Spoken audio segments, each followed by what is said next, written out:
mistakes. So what I want to do is I want to look over, I made a list right here. These are the common mistakes. So the first one I want to note is actually my mistake. So first of all, if you look at the handy dandy solutions, which my cats always write up, but sometimes my cats like make little mistakes because my cats like to do solutions while watching reruns of Star Trek. And so sometimes my cats get a little distracted sometimes. Okay, if you look at number one, part B, that should be A less than 0. So if you look at that one problem there, the first thing to note, a mistake on solutions for homework 1. Okay. Number 1, part B. But I think there was still some confusion on this, which is why I want to go over it. It says you have a car, okay, and it's moving to the left, and it's speeding up. Meaning, and I put in here, I even give an example, meaning it moves faster and faster to the left. The question is, velocity and the acceleration. Are they positive, negative, or 0? So first of all, what is the velocity and why? What? Thank you. The velocity would have to be because it's going to the left. If we're doing a vertical problem, what would it be then? It would be down. Okay. So this right here, since it's going to the left, the velocity is less than 0. Now, what is it? What is acceleration? Acceleration is always what? For the rest of your life, dB/dt. Okay, this dt is only positive, so that means that basically your change in velocity is your acceleration times dv. So this is speeding up, going faster and faster and faster this way. What does it mean about the velocity going this way to the left? It keeps on increasing in that direction. Okay. So can this A be positive, negative, or 0? It has to be negative. Does that make sense? Could be, because if this A is negative, it means the change in velocity is negative. So you're taking negative velocity, adding a new change which is negative, meaning it's going this way faster and faster, meaning the velocity this way is actually increasing in the negative direction. Does that make sense? And if we're positive, okay, and so my mistake on the solution is I said this was positive, or my cats, because obviously the instructor would ever make a mistake. Okay. But if the acceleration are positive, what would this object do? It'd be going this way. You have a positive acceleration, so the change in velocity would be positive. So it's going this way with a negative velocity. Now the change is positive. What happens if you add a positive number to a negative number? It becomes less negative. And then what happens here? Then you're going to add another change. It's going less negative, less negative, less negative, stop. And then you're going to keep on adding those changes which are positive, and it's going to start speeding up this way. So if an object were going this way, and you had a positive acceleration, it would slow up, slow up, slow up, slow up, stop, speed up, speed up, speed up, speed up like that. Does that make sense? Yes. So acceleration has a direction. It's a vector. It's a vector. Yeah. That makes sense? Okay. So there's that. What else do I have on here? Let's look at number 9. My little note says go over A and B. What I over A and B?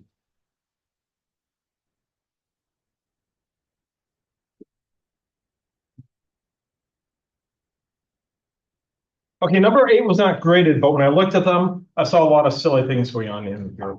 So number 8, all I did was check to see that there was an on and a separate made. But I want to go over these because I think there are a lot of fundamental mistakes with number 8, A and B, because that's the standard thing you have to be able to do.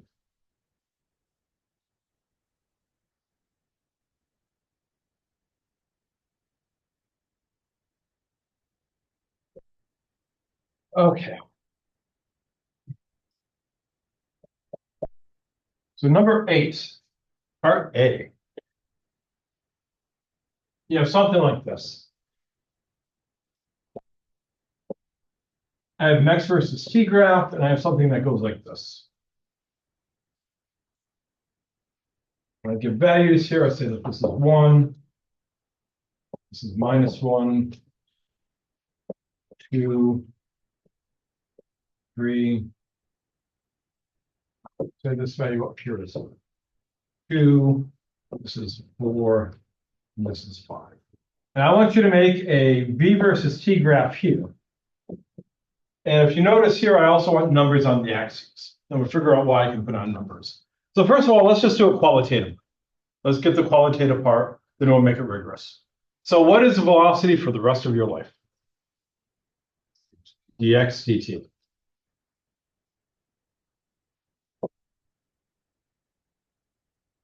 Okay, so tell me in terms of words what dx dt is. It is slope of the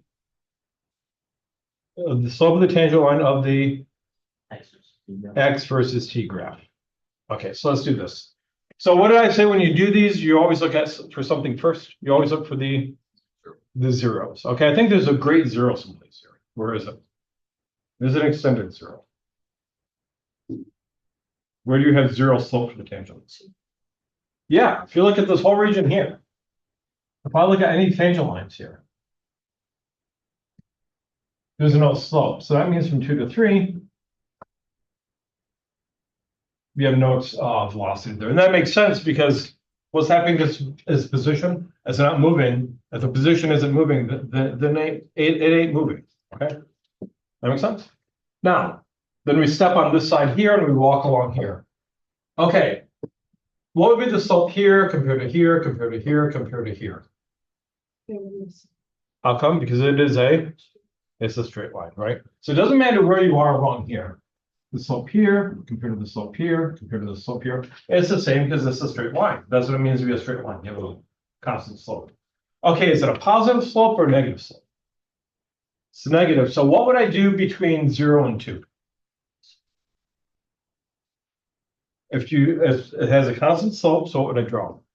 If I do this, don't do this. I saw a lot of this. Can I write this? If you do this, what are you saying is happening to the velocity? You're saying it's changing. Well, this is really nothing but the slope. Is this slope changing here? No, so this has to be a straight line. Okay. We'll come back to the value in just a second. Now, finish up on this part here. What do you have in that section? Well, another 0. Everyone agree? I'm not saying it's right. I'm not saying it's wrong. I just reiterate what people tell me. Another 0. Something else? 0 at 5. I don't know. I think it was 0 at 4. 0 at 4. And break it up. Okay, whenever you have something that's a little more complicated, break it up into something easier. Okay. I'm going to try to convince you that actually what happens at point at t equals 4 is really undefined. Okay. So let's figure this out. What can you tell me about from 3 to 4? Has another straight line, so that has a constant slope. That makes sense? So this, no matter where I am along here, constant slope, constant slope, constant slope. So between 3 and 4, what would I then draw? Why in the positive direction? Because it's a positive slope, right? Because it's like this. Now, how would that slope compare to the slope? I mean, how would this value here compare to this value here? Mm-hmm. Can't wait to find out. Okay. Well, let's just we'll come back and get the numbers in here. Let's look at it. I'll put this value here like that.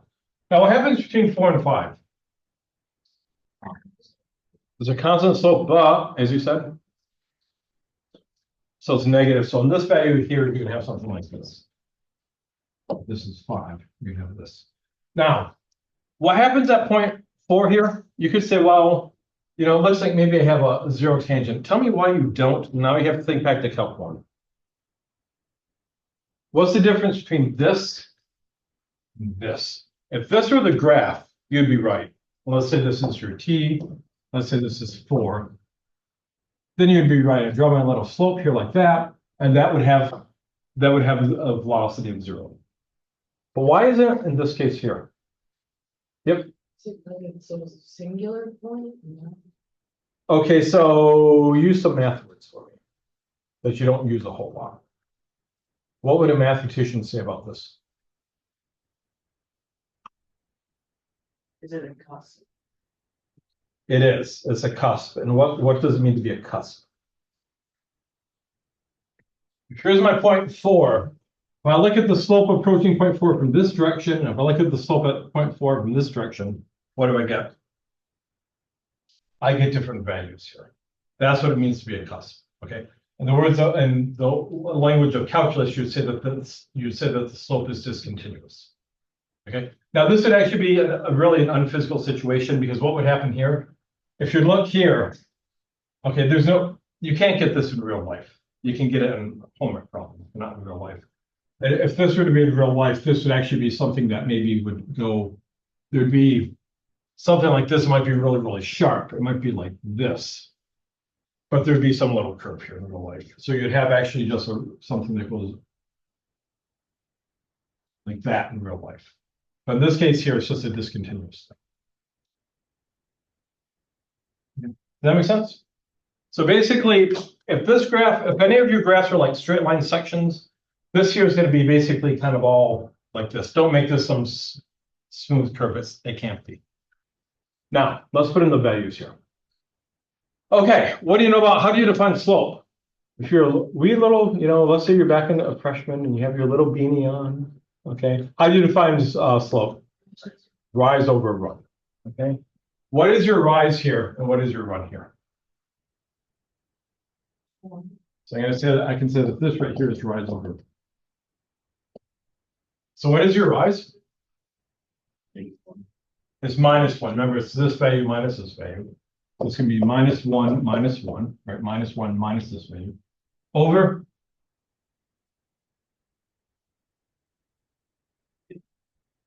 2 minus 0. So this would be -2 over 2 or -1. So this value here is -1. That makes sense?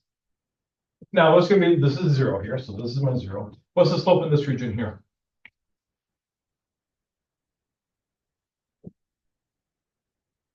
What's your rise? That'd be 2 minus a -1 over, what's my run? Yeah, it's going to be this 4 minus 3. So this would be 3 over 1 or 3. So would I have a graph that looks like that? This value would be about up 3 times higher. Okay, so I'm going to be kind of sloppy here. It'd be like that. And this value here would be 3. That make sense? Now tell me about from 4 to 5. Tell me about this slope over here. Is what? So it's going to be 0 minus 2 over 5 minus 4. Frequently called? -2. So what you'd have here is that this guy would go down, if here's -2, this would go down to something like that. And the only reason you can make a quantitative graph here is because this is straight line sections. And slope is rise over. If you have some continuous curve like that, you can't do that. Does that make sense? Okay, let's look at part B. Any questions on this guy? Make sense?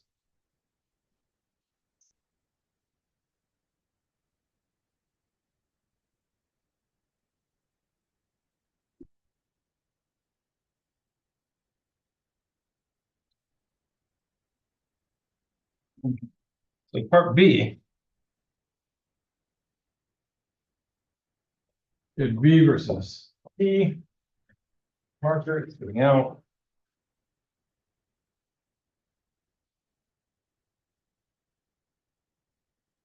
You have this graph here.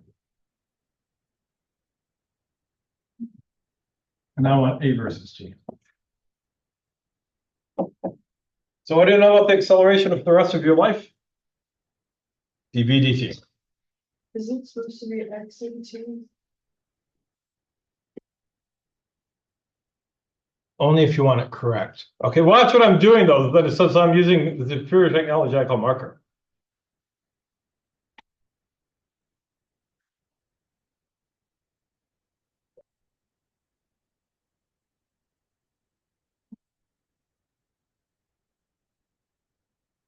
Okay, what is velocity always, always, always? The xct.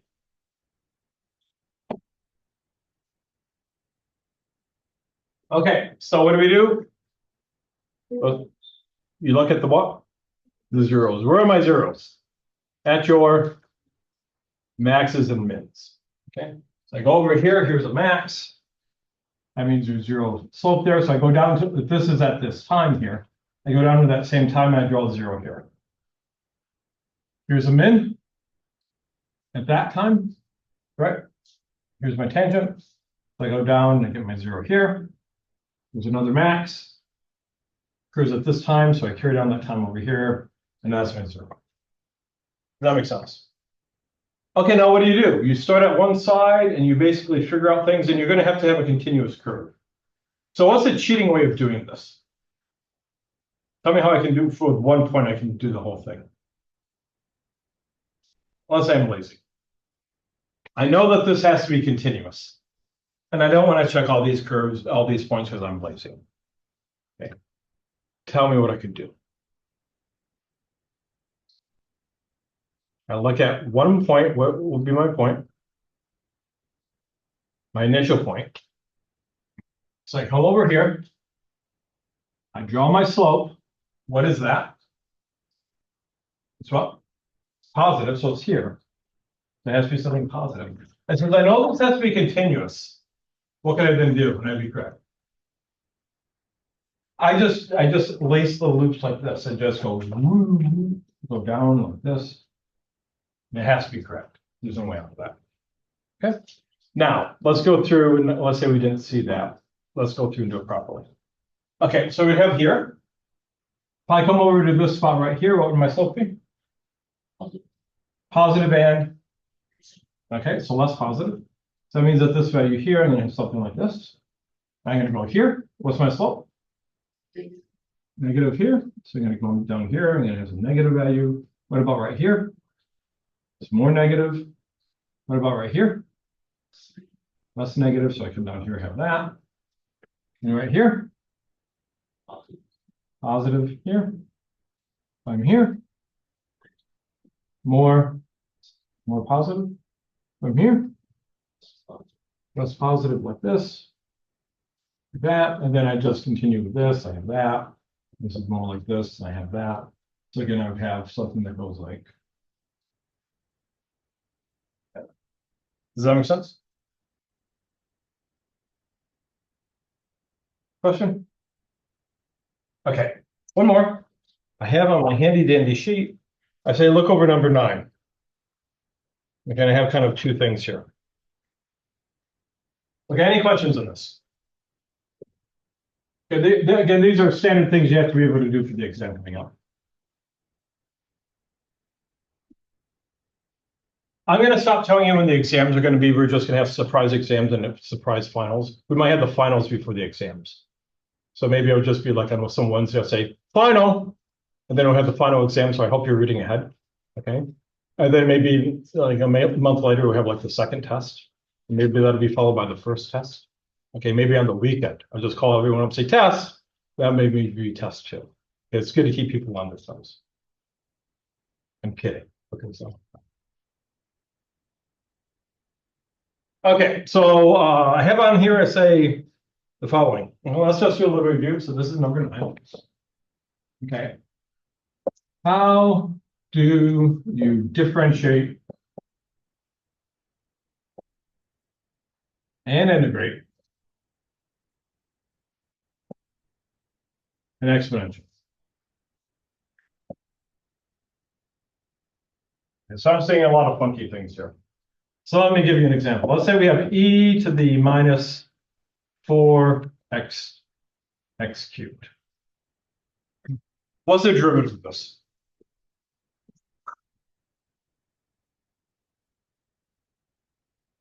Your calculus skills are going to get quite excellent in Calc 1 and Calc 2.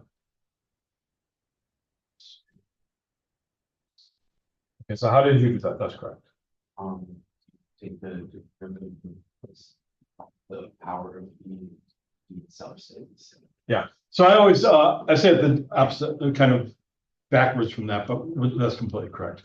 So the nice thing, whenever you have a exponential, the first thing you do if you're taking a derivative, write down the exponential. So you just write the exponential down here. You always get that back, no matter what. And then what you have to do, you have to multiply this then by the derivative of that exponent. What is the derivative of that exponent? This is now just a polynomial. So I put on the factor of 3. So the 4 and the 3 make a 12. Then I have to decrease this by 1.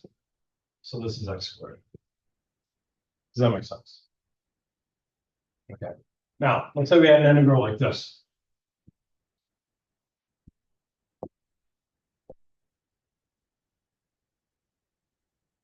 What would be then that integral? Again, I had when I was learning calculus for the first time, I had a really good calculus professor, and he always, when it came to these things, he always said, always ask yourself the reverse question. What would you have to differentiate to give yourself this right here? So what would be the integral, what would be the derivative of e to the 5x? Okay. The derivative of e to the minus 5x here. What is that? Minus 5 e to the minus 5x. So just keep that in mind. Okay, with that in mind, what would I have to differentiate to give myself just an e to the minus 5x? That would have to be minus 1/5 e to the minus 5x. Because I know if I differentiate it, what happens? I put on the minus 5. They cancel here, and that's left with this. Does that make sense? Okay. What I'm getting from some people, I'm getting like an x in here. And then somehow this power is either, I'm getting, this was a common mistake. I'd get something like this. I'd get like x e to the minus 5 x squared. Okay, I was getting things like that. Okay. Don't do that. Okay, now with that said, let's actually do the problem.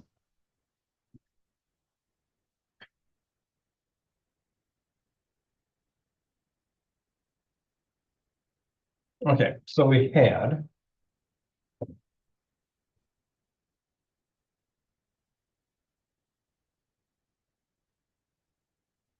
the number 9. We had this, and the velocity initially, I'll call it 0, was 2. Okay. I want to find v as a function of 0. Okay, now I got this for the answer for some of them. So is this correct? Can you say, and obviously by the way I'm writing this, you can't.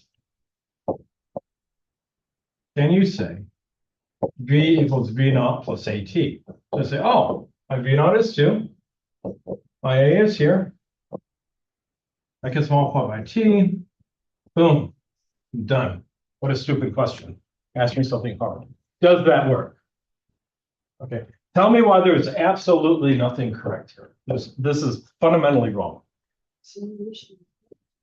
Yes. This expression here, v equals v naught plus at, is only valid when a has to be a constant. If a is not a constant, this doesn't work.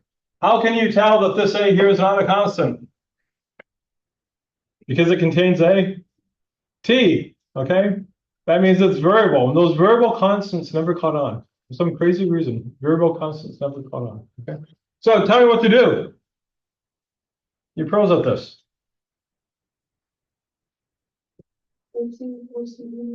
Yes, okay. So we know that a equals dv dt.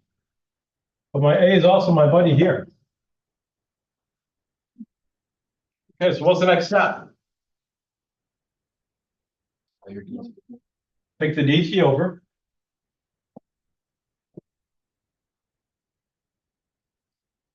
Okay, now this side only contains c, this one contains v. I'm going to give that a fancy name in a little while. What do you do next? Now you can integrate. Now, if I just leave it like that, when I get my answer, what I'm going to have to say, I'll get my answer, and I'm going to have to say plus c. Okay, and you can. let's not do it that way. So with this here, what would you then do? So Now I want a generic expression. so for DB two to B. Yep.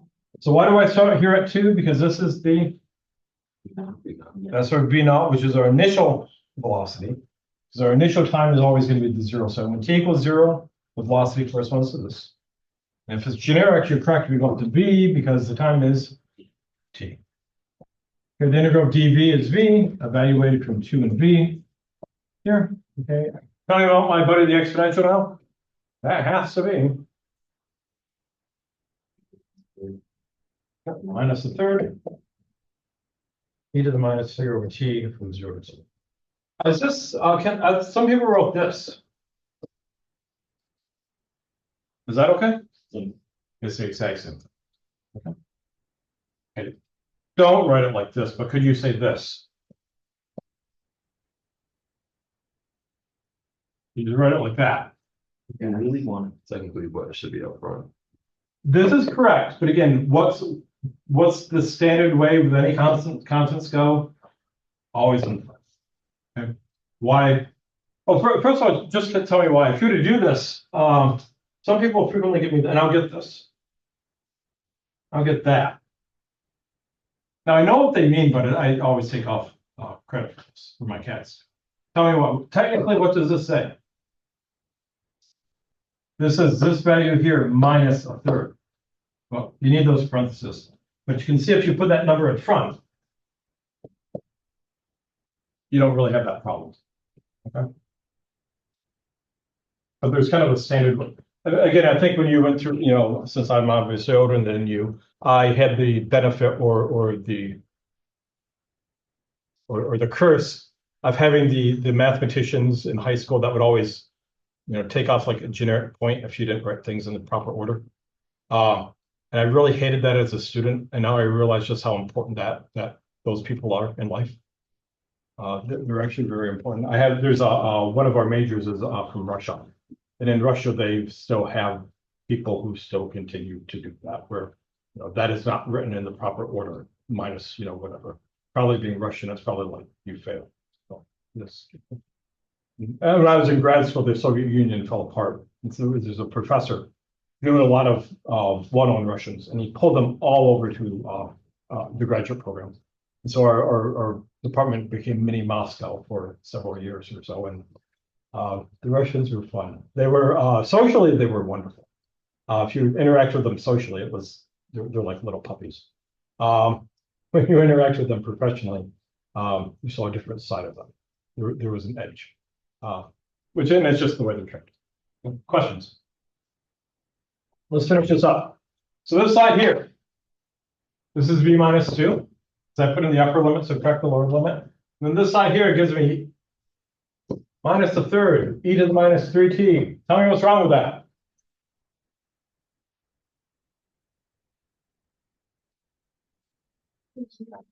Yeah, what often happens with that lower limit? It frequently goes away. However, it doesn't always go away. And this is one of these cases where this doesn't go away. When you put in the lower limit here, e to the 0 is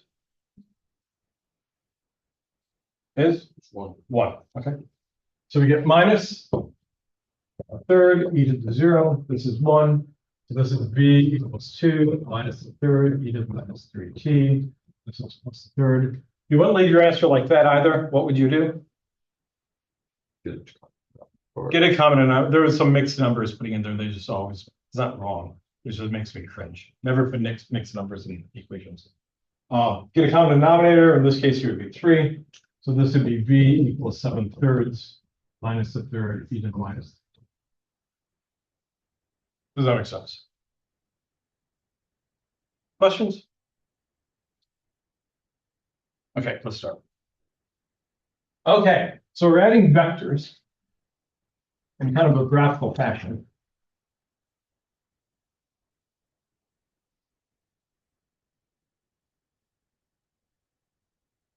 Okay, so last time, let's see if red works on the screen here. Yeah, red will work. Okay, so let's say if A is this. I'll give you a different variable. Let's say it's, if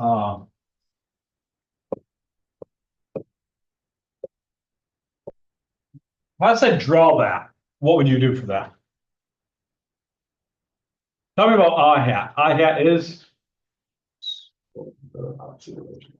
okay, and I hat always points along the x-axis.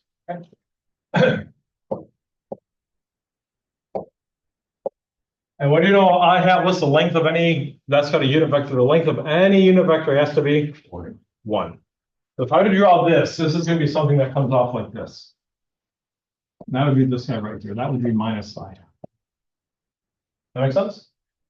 So this is really my AX vector like that. Okay.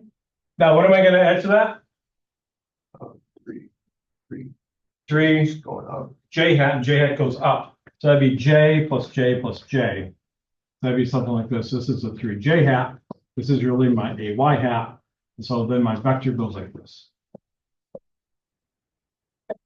Okay. Now, if I wanted my magnitude of A, how do I find the magnitude of A from that?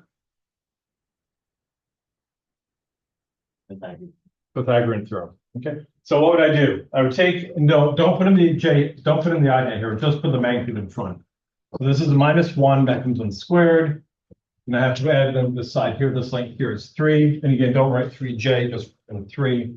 And that comes in squared, and then we take the square root of Pythagorean theorem. Now tell me why that's wrong the way I wrote it. Yeah, if I don't put a parenthesis around here, what am I doing? I'm really taking -1 plus 9, and I'm going to get 8. And again, when you do these things, all the terms have to be positive. So I really have this quantity here like that. Does that make sense? Okay. So this is going to give me the square root of 10. Okay. Does that make sense? Now suppose I want, so this is, so for part A, I'll say find this. For part B, I want you to find the unit vector of A. What would be the unit vector for that little fellow there?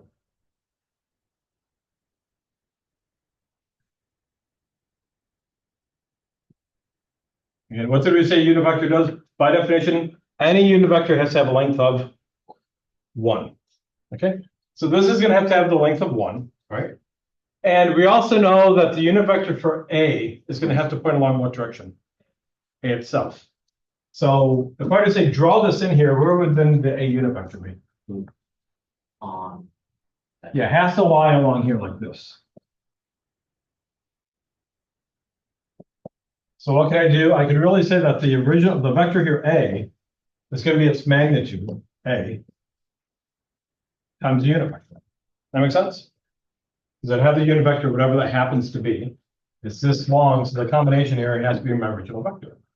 So that means that my original vector, my unit vector, has to be A divided by the magnitude here. So what would this be? This would be minus I hat plus the third J hat over the square root of 10. I could leave it like that. Or if I wanted to, I could write it like this.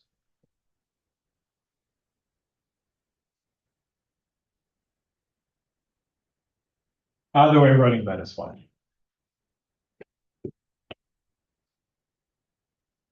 Does that make sense?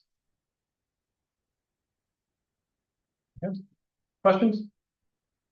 Okay, let's try a couple more.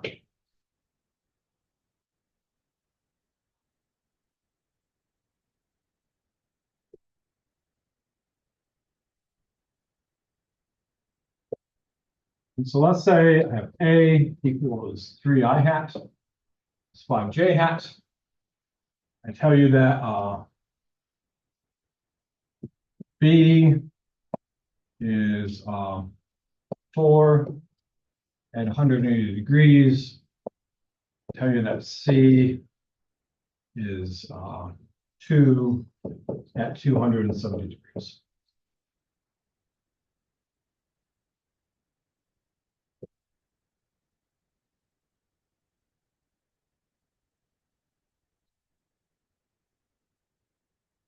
Part A, I want you to find the X and Y components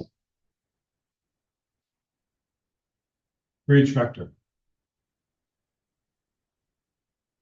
So I want you to find AX, AY, BX, BY, CX, CY.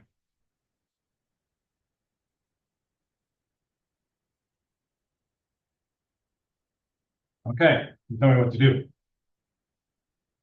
Let's start off with A.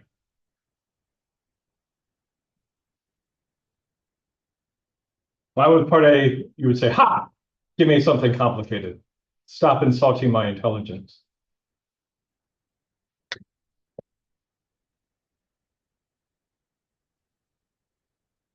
Why is A already given for us? Because we already have. Yeah, exactly. This right here, this is my AX vector. This right here is my AY vector. So what is my AX? AX refers to the actual number. So this guy right here, the number is AX. Then the number here is AY. That makes sense? If I had a negative value here, then I have a negative component.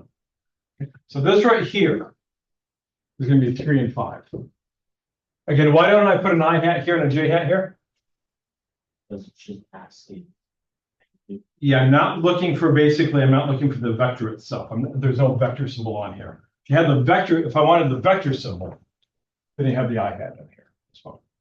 Okay. Tell me about then VX and VY.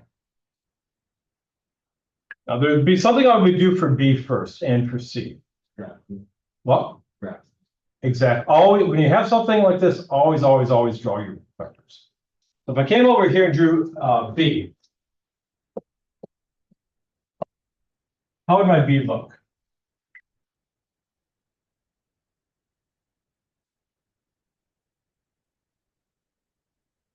Can't wait to find out. How do you always measure your angle? Your angle is always measured from? The x-axis. You start at the x-axis here and you go clockwise or counterclockwise? You go counterclockwise here. Okay. In a case like this, I go like this. That's my 180. And then the magnitude is this 4. And so I draw something like 4 like this. Okay. That makes sense? That's my vector B. So what's the AX and AY component then? I mean the BX and BY component. Bx is 4, y is 0. This is 0 and this is 4, and I'll give you a hint. I almost like that. -4. It's -4. How come? Because it's pointing. It's going in the negative direction. We had 4, then what direction would it be going in? It'd be going in the like this. Okay. Okay, let's repeat it for CX and CY. So maybe the first thing I would do for C, better draw. And you're going to be doing this in lab today. So where's my angle?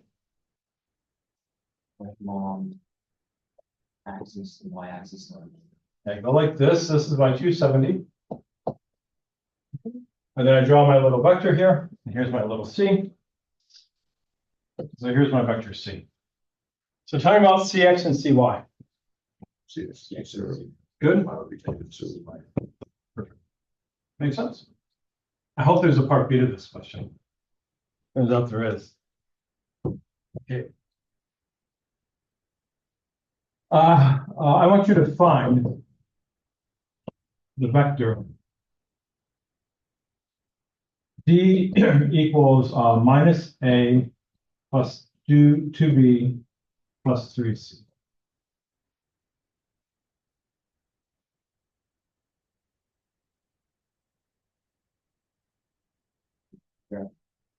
You could graph it. I want to do it mathematically, then we'll graph it.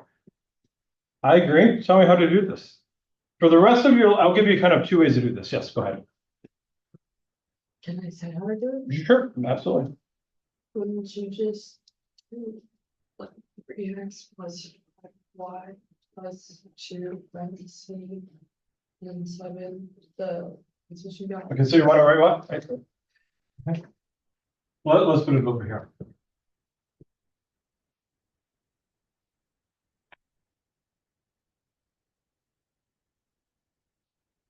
Okay, you want to write what?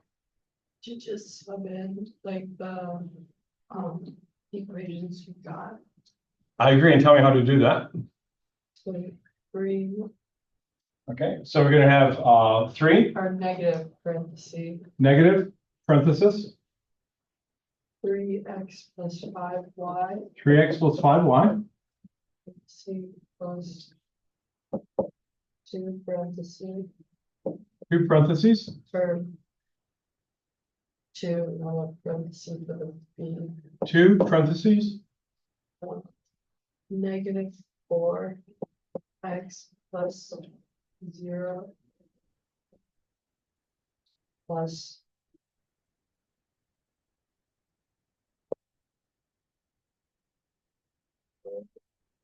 3 parentheses 0 x, it's a lot of x, okay, minus 2y. that's 2. Okay, do you like that? Good, bad, different? That would work fine probably in another class. It's not wrong if you did one thing to it. It's the X and Y, so Okay, let's say we keep her notation here. That's fine. Do one thing to her notation that's perfect.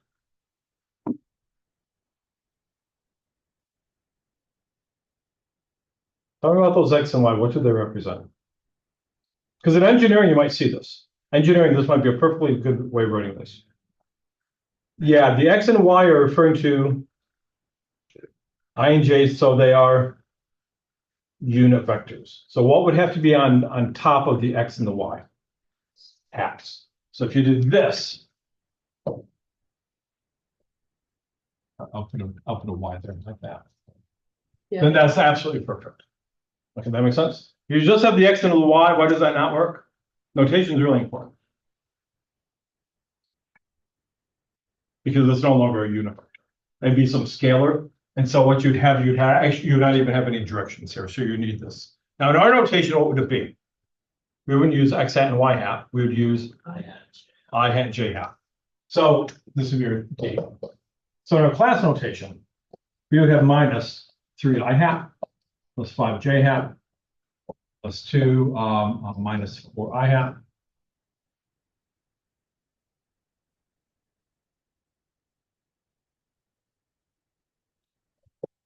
Plus 3 minus 2J hat. Now, would you leave your answer like that? It's not wrong, but what do you, again, I want you to start doing good mathematics. How would you always write something like this? You would add like terms, okay? So how many I hats do we have altogether? Minus 3, minus 8, and that's what we have here. So this would be minus 11 I hats. And now tell me about the J hats. Yeah, oh, that's the next one. Okay, so then minus 11J, sorry about that. I'm gonna try to pick something a little more interesting if I have done the math ahead of time. And that'd be a perfectly fine D vector. So what is dx and what is dy? Minus 11 and minus 11. Does that make sense? Okay. Now, that's a perfectly good way to do it, and that's completely valid. So in other words, if you were to graph this thing, how does my vector D look like? If you were to visit the vector zoo, how does your vector D look? Exactly, it's going to be this. You're going to have this vector over here, that component, this guy here, then you add it to this component here. This right here would be your D vector. Does that make sense? Now, another way to do this, and it's the exact same thing. There's no, oh, damn it. I don't have any. Okay. Any questions with that?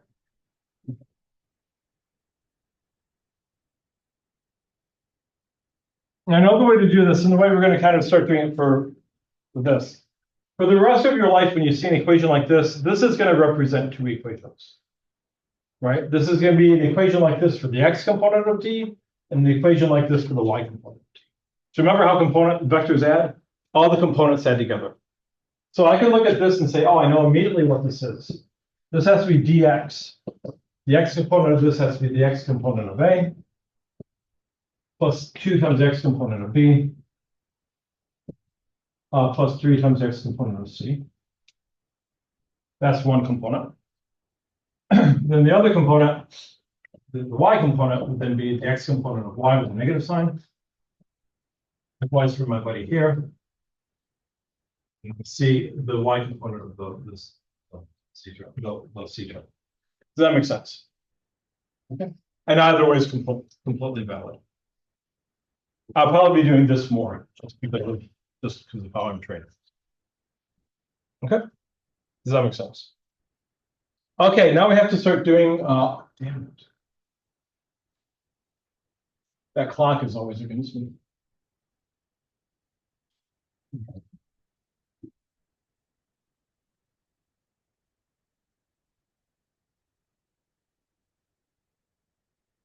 Okay, so let's ask how, we'll start this. How can we find x and y components of a vector if we are given the magnitude and direction of the vector?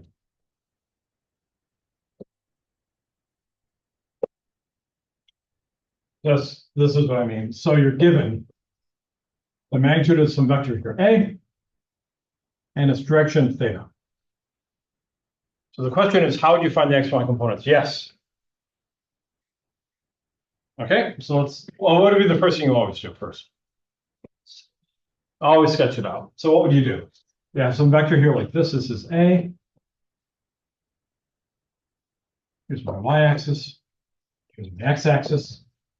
Here's my vector here, theta. What would be the next thing I'd want on that picture? Okay, you want components. And how do you draw components? You go to the tip of this vector. And you draw you go straight, you go perpendicular here like that. So this right here is my x component. And components you almost always use, denote them with a dotted line. And then this right here is your AY. So tell me how to find the y component. Then we'll call it quits for the day.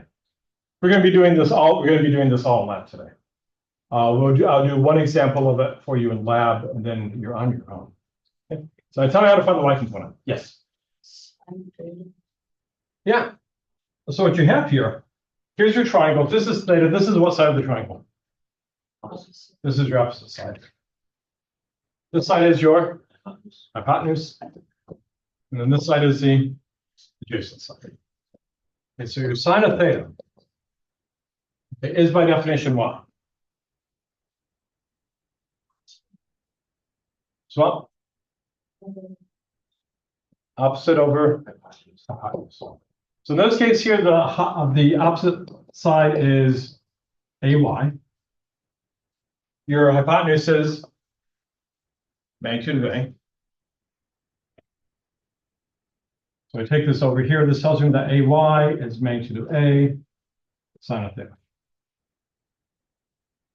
Okay. What will we end up with the x component? Yeah, we'll have the same thing but with a cosine. Okay. And we'll pick this up in lab today because this is all we're going to do in lab. And if you're an engineer, you have to completely master this because this is what you're going to do for the rest of your life. Okay. Have a good day.